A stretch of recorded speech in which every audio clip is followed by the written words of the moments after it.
on a importé, on a également ouvert la session. Si on commence ici, toujours gérer les exceptions, on ne sait jamais. Voilà. Et les exceptions te permettent vraiment, si jamais ça ne marche pas, au moins, on nous dit c'est quoi le problème. Donc ici, dans le si je retourne 0, cela veut dire que ça ne marche pas. Donc, ça ne marche pas du tout. Mais en même temps également, il faut que j'affiche le message réellement avec un print extract phrase. Ok. Et là, si tout se passe bien, je vais faire un return de 1. Okay. Voilà.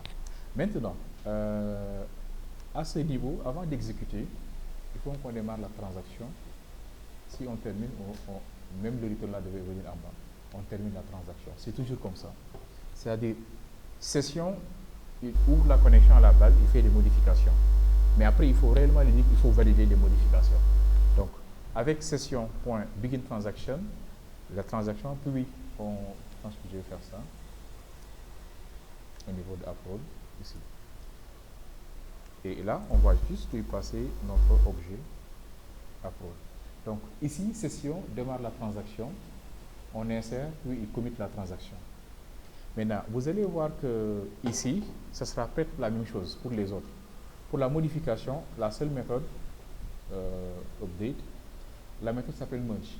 Vous avez vu ici, on n'a plus besoin de faire des updates, set, etc. Juste des mots.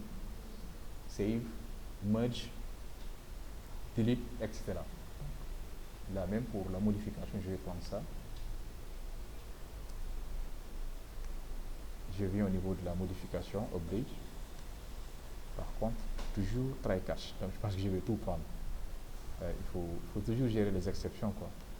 Pas grave, c'est à moi de créer le try catch.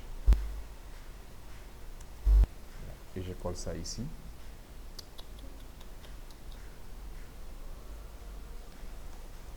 Voilà. Si tout se passe bien, je vais retourner 1. Si jamais il y a un problème, je lève d'abord l'exception et j'en profite pour retourner 0. Et là, je vais le remplacer par mon objet que je vais insérer dans la base de données. Je vais modifier plutôt. Voilà. Ce n'est pas du tout compliqué. On ouvre, on démarre la transaction. Si ceci est bon, on fait un commit, on retourne true. Si ce n'est pas bon, l'exception. Remove, même chose. Je vais prendre ça, le delete. Je prends juste ça. Même chose, il faut toujours prévoir la gestion des exceptions. J'enlève tout ça.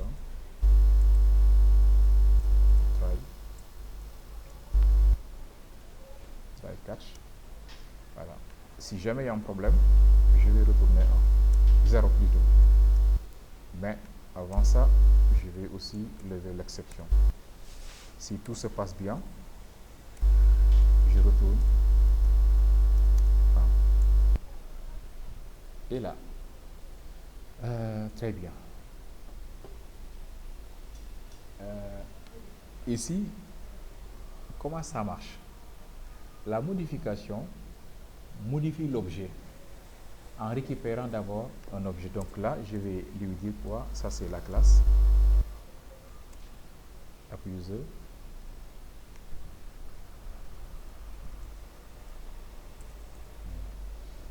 Tout à l'heure, ce qui était là, c'est parce que j'avais fait presque ce que Spring avait fait. J'avais créé un mini framework de Java. C'est pour ça que c'était un peu avec des T là. Voilà. Mais là, il faut vraiment être précis. Ceci, regardez bien ça. Session.truc, regardez bien. C'est ça qui doit être ici, au niveau de get. C'est la même chose. Et quand vous voulez récupérer un objet, vous dites quoi? Session.get, dites la classe et son ID, et il va faire quoi? Select étoile from AppUser where ID égale. Juste des mots. Save, remove, delete, get. On gagne en rapidité. Voilà. Alors, maintenant, ce que je peux faire, comme ceci est là, je peux ne pas le répéter au niveau de remove. Dans remove, je peux dire quoi? Je lui demande tout simplement de faire appel à la méthode get qui est déjà définie, c'est plus simple.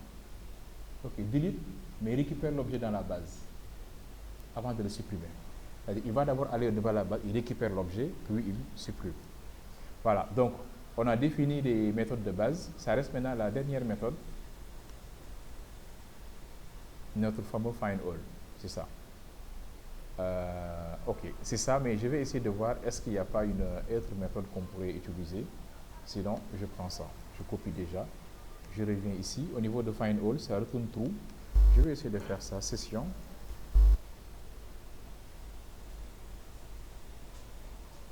Ok. Point.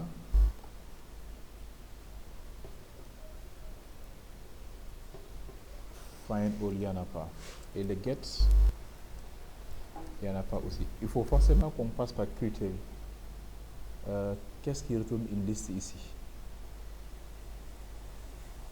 Il n'y en a pas. Forcément, il faut qu'on crée. Et si j'ai fait ça, voilà. Donc ça également, c'est possible. Ça, une fois que je termine, je lui demande de me retourner get result list qui est une liste. Voilà. Il y a list, il y a get result list. Je peux faire ça. Ça également, c'est possible. Dans ce cas, si c'est create query, c'est à moi de créer la requête. La requête, c'est comme ça. C'est select role from ça. Role. Ça, c'est possible. Ceci veut dire quoi? Select étoile from role. Ou encore, tout à l'heure, ce que j'ai copié. Ce que j'ai copié tout à l'heure, là. Ah, c'est pas ça. C'était comme ça que je l'avais fait quand même ici. Mais là, c'était barré pour dire quoi? Attends-toi à ce que ceci soit voilà, archaïque en fait, quoi. C'est dépassé. Et on va prendre celui-là. Et là, le truc en jaune, là, tu peux lui dire que je ne veux pas que tu m'affiches ça. Dans ce cas, il va dire quoi? Les warnings, là, tu peux les éliminer. Ok, donc c'est ça les rôles. On peut maintenant tester. Pour tester, on va venir ici au niveau du mail. Donc, nous avons, bon, pour le moment, non, c'est pas, c'est où là? C'est ici. Donc, nous avons créé les entités. On a également ici créé les DAO, c'est-à-dire les interfaces, nos intentions, qu'est-ce qu'on veut faire concrètement. Et là, ce sont les implémentations. Et enfin, ça c'est le main. On va tester pour rôle. Pour rôle, on va dire quoi? E-role, e-app-role. Une variable que je veux nommer rôle DAO est égal à app-role implémentation. App-role implémentation. Et dès que j'ai fait ceci, j'en profite pour ouvrir la session. Parce que ce qui a été défini au niveau de ça. C'est-à-dire, on a dit quoi? À chaque fois qu'on essaie d'instancier app-role implémentation, c'est là, automatiquement ouvre la session. Donc, si j'écris ceci veut dire quoi? Que je vais instancier app-role, j'en profite également pour, voilà, instancier. Ok, une fois que c'est bon, par contre, il y a, en tout cas, comment ça s'appelle encore? Sonaline qui me précise quelque chose ici. Hein. Il me dit quoi? Assignment should be removed.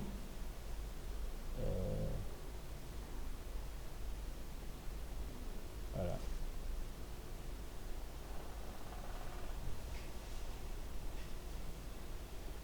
Non, c'est pas méchant. Ok.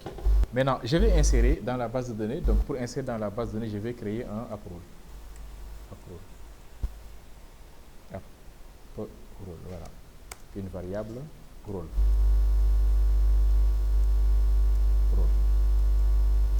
Qui est égal à new app-role. Point virgule. Le premier rôle que je vais créer, ce sera set name. Voilà. Le rôle, je l'appelle rôle underscore admin. Ok. Maintenant, pour s'assurer que l'insertion s'est bien passée, voici ce que je vais faire. Je vais dire quoi? Rôle reçoit rôle DAO.save et je lui passe rôle. C'est là où vous allez voir la puissance maintenant de tout ça. Qu'est-ce qu'il me dit ici? rootDAO. Ah oui, oui, oui, c'est normal, parce que j'ai pas retourné l'objet en fait quoi. C'est pas méchant. Là, je suis obligé de retourner ça en résumé. Parce que j'ai pas retourné un objet quoi. Voilà. Ok. Et là, je vais peut-être faire un S out. Bien sûr, je devais faire les loggers.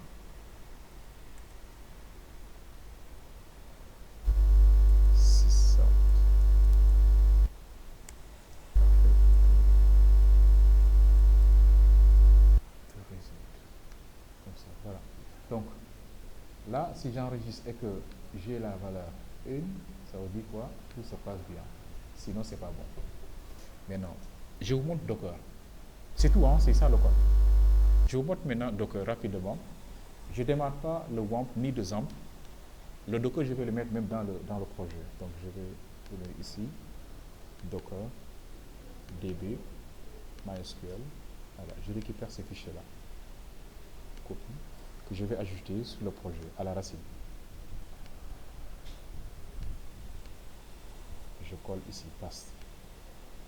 Voilà. Voici le fichier que j'ai ajouté sur le projet à la racine, qui s'appelle MySQL YAML. Voilà. Sur Security, il y a un fichier ici nommé MySQL YAML. C'est ce fichier-là. Dans ce fichier, j'ai défini la version, puis service. Le fichier ici, je vais l'appeler le service MySQL Hibernate. C'est mon service. J'enregistre. La version de MySQL que je veux installer, c'est la version MySQL 8. Tout à l'heure, je l'ai modifié avec Dialect. Ça, je l'enlève.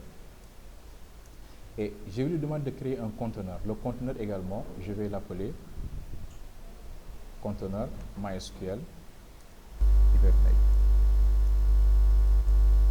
Comme ça, je vais bien identifier. Puis, le mot de passe que je veux utiliser pour route, c'est route.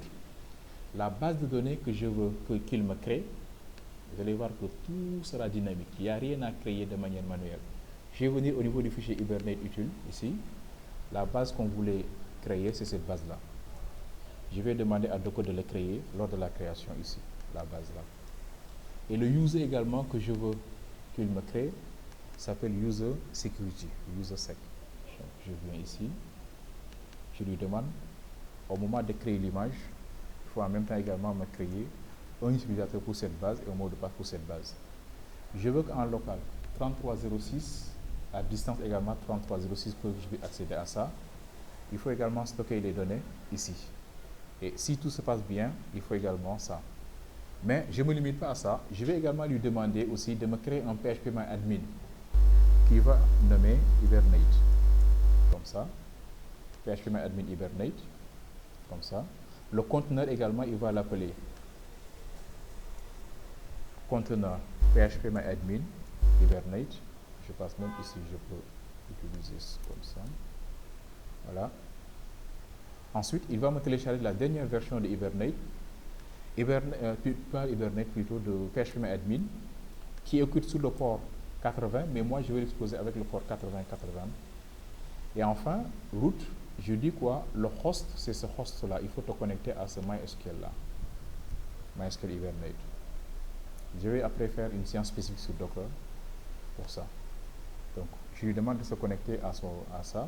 Et le user également, au moment de se connecter, je lui demande de se connecter avec cet utilisateur-là pour le phpMyAdmin. En même temps, je lui demande toujours de dépendre de ce service de MySQL, Hibernate aussi, parce que c'est le service de base, ici. Et je lui demande de ne pas arrêter de démarrer tant que l'autre n'est pas fini, parce que lui, son démarrage dépend du démarrage de MySQL. J'enregistre. Je lui demande également de sauvegarder des données en local. Une fois que ceci est fait, je vais démarrer le conteneur. Bon, après, peut-être je vais vous envoyer non seulement le document, mais en même temps également, je vous demande d'installer Docker. Est-ce que vous avez déjà fait une séance sur Docker? Non. Oui, Docker.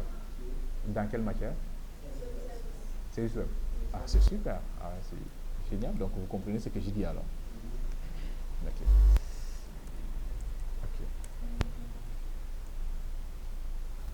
Ok, donc voilà. Donc ce que je vais faire maintenant, c'est déjà de vérifier les images, Docker images. Bon, il y aura quelques images, mais pour le moment, il n'y aura pas l'image de tout à l'heure là qu'on veut créer. Il n'y en a pas. On va maintenant créer. Donc ce que je vais faire un CD pour entrer dans le répertoire de mon projet et pouvoir exécuter mon fichier. Donc les projets Eclipse sont là. Eclipse Workspace. Le projet s'appelle Security. C'est ce projet-là. Je viens ici. Voilà. Je vais entrer dans le projet et je fais un ls. Je vais nettoyer l'écran. Voilà. Quand je fais un ls, je viens mon MySQL ici. Maintenant, je vais démarrer le MySQL. Les fichiers que j'ai créés là, ces fichiers-là, on les appelle des Docker Compose. Ça c'est un Docker Compose. Pourquoi? Parce que nous avons beaucoup de services que je définis ici qui doivent démarrer et c'est interdépendant. Pour exécuter ce type de fichier, on tape cette commande-là, docker-d6 compose.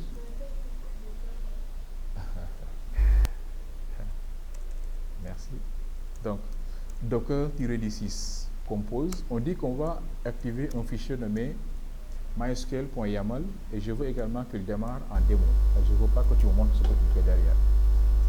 Je tape sur entrée et je le laisse. Il va me télécharger MySQL avec l'image. Il va également me télécharger, comment ça s'appelle encore, phpMyAdmin, docker compose -f, le nom du fichier, etc. Il me dit quoi?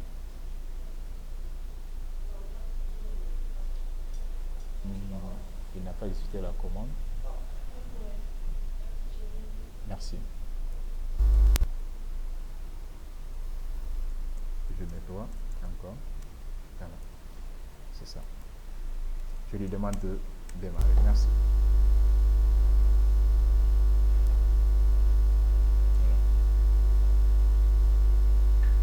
Voilà.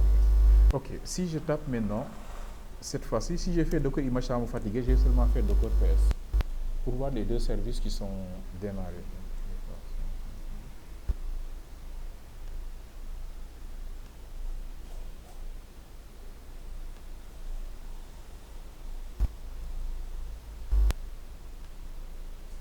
Voilà. Voici deux services. J'ai bien ici le PHP qui est écrit sur le port 8085, le 3306 de MySQL. Je vais essayer de me connecter avec ça, comme c'est une partie web. Donc, je viens là, localhost 8085 pour vérifier si Docker a bien créé ma base de données. Ok, c'est bon. Et ma base est bien là. Pour le moment, c'est vide, il n'y a rien. Mais quand même, il m'a créé Security DB. Et l'utilisateur utilisé, c'est bien l'utilisateur que j'ai défini de l'autre côté. Il est également possible de faire l'administration comme ça. Là, je suis dans phpMyAdmin. De venir ici, de dire quoi? Que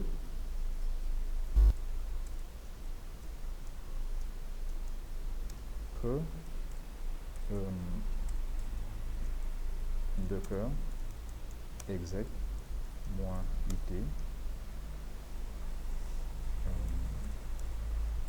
MySQL -u. En exemple, je me connecte avec l'utilisateur de tout à l'heure de notre. Il est là.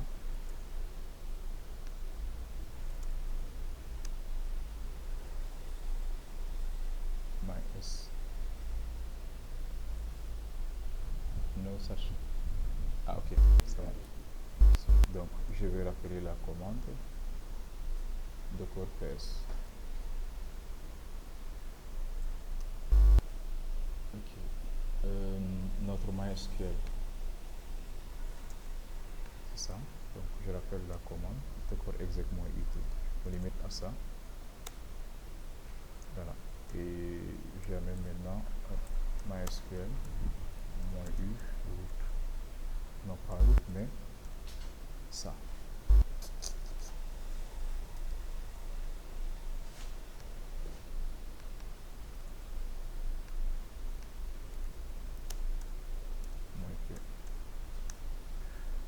Ok, me demande le mot de passe, je donne le même mot de passe et là je suis connecté.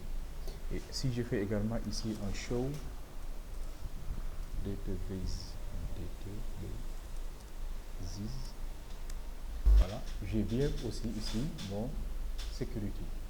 Et dans tout ça, c'est pas grave. Même si je supprime, j'arrête le conteneur. Je supprime l'image, les données sont au niveau local. Parce qu'on a créé en fait ici un volume.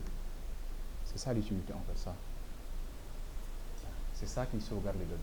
Et les données sont sauvegardées là. /var /lib. Ok, de ce côté c'est bon.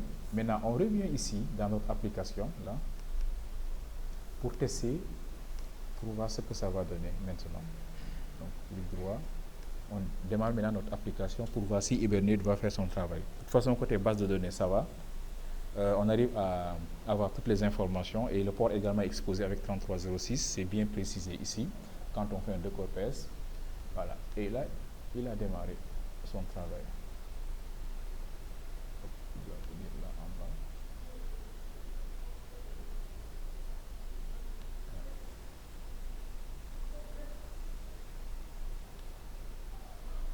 Je veux qu'il vienne en bas. Voilà, là c'est bon. Apparemment, il a fait son boulot parce que après démarrage, il m'a montré en fait ici la création des tables. Table app user, c'est bien créé parce que je l'avais personnalisé. Voilà, c'est le MapitBy qui a fait ça, app user, app role, avec les clés étrangères user role et plutôt user ID et role ID. Il a mis à jour les contraintes. Voilà. Puis il a exécuté la requête SQL. Et ça, on l'avait dit, show SQL, format SQL. C'est pour ça qu'il a bien formaté l'affichage des requêtes. Insert into app role, name, values. Pourquoi il n'a pas mis l'ID? Parce que l'ID auto-incrément. Maintenant, si je viens ici et je clique sur ça, les tables sont créées et dans App, il y a role admin qui est inséré. C'est ça Hibernate en fait. Voilà, c'est juste ça. Maintenant, comment est-ce qu'on fait pour insérer dans ça? C'est là le problème. Parce que cette entité-là n'est pas visible. Mais pour insérer dans ça, il suffit tout simplement d'insérer ici et il va le faire. Comment? On va essayer. Mais pour cela, il faut que j'arrête la vidéo parce que ça va être trop long.